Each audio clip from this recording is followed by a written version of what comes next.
Guys, ఏంటంటే నేను ఇప్పుడు ఈ వీడియో తీసి దేని గురించి అంటే డోరా అనే ఒక సిరీస్ గురించి. తెలిసిందే కదా, చిన్నపిల్లలు చూస్తారు డోరా అంటే. డోరా ఖుషి టీవీలో మన డోరా అని చిన్నప్పుడు అది వస్తుందంటే మనం ఎగబడిపోయి చూసేవాళ్ళం. బట్ ఇప్పుడు అది ఆలోచిస్తే నిబ్బా ఉంటుంది. చెప్పాలంటే అదొక టైప్ ఆఫ్ ఫీలింగ్ అనమాట.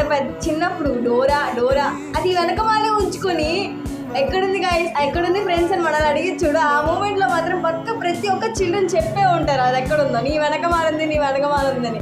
అదైతే అల్ట్రా బ్లైండ్ అనమాట డోరా. ఇప్పుడు అడ్వెంచరస్గా ఉంటుందని చిన్నపిల్లలు దాన్ని ఇష్టపడతారు అనమాట.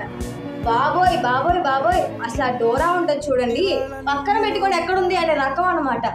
ఇప్పుడు దాన్ని చూస్తే నవ్వొచ్చింది తెలుసా. అల్ట్రా బ్లైండ్ ఏంట్రా బాబు ఈ డోరా పిచ్చి పట్టిందండి, పక్కన పెట్టుకొని కనపడినోడే ఎట్లా కొట్ల చూస్తాడు. ఇది అనుకో వెనక మారించుకొని మనల్ని అడిగిద్ది మ్యాప్ అని, బుజ్జి అని. అబ్బో ప్రతి ఎపిసోడ్కి ఒక రీజన్ ఉంటుంది. ఏదో బుజ్జి చెప్పిపోయిందనో, బుజ్జి ఎక్కడికైనా తప్పిపోయిందనో, లేదా వాళ్ళ మమ్మీ డాడీ యానివర్సరీ కేక్ తయారు చేయాలి, మెటీరియల్స్ కావాలనో ఎర్రిగా ఉంటుంది గైస్. ఇప్పుడు చూస్తే ఇప్పుడు మన ఇన్స్టా రీల్స్లో కూడా డోరా వచ్చేటప్పుడు చూస్తే నవ్వు వస్తుంది.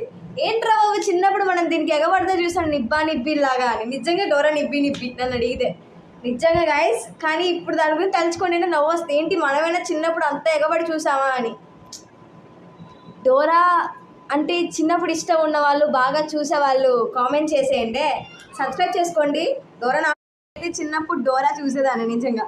అంటే ఇప్పుడు ఉన్న మైండ్ సెట్కి ఆ డోరానే అదో రకంగా అనిపిస్తుంది అనుకోండి. కానీ పెద్ద కొద్ది దాన్ని చూస్తే నిబ్బా అనిపించి నవ్విస్తుంది.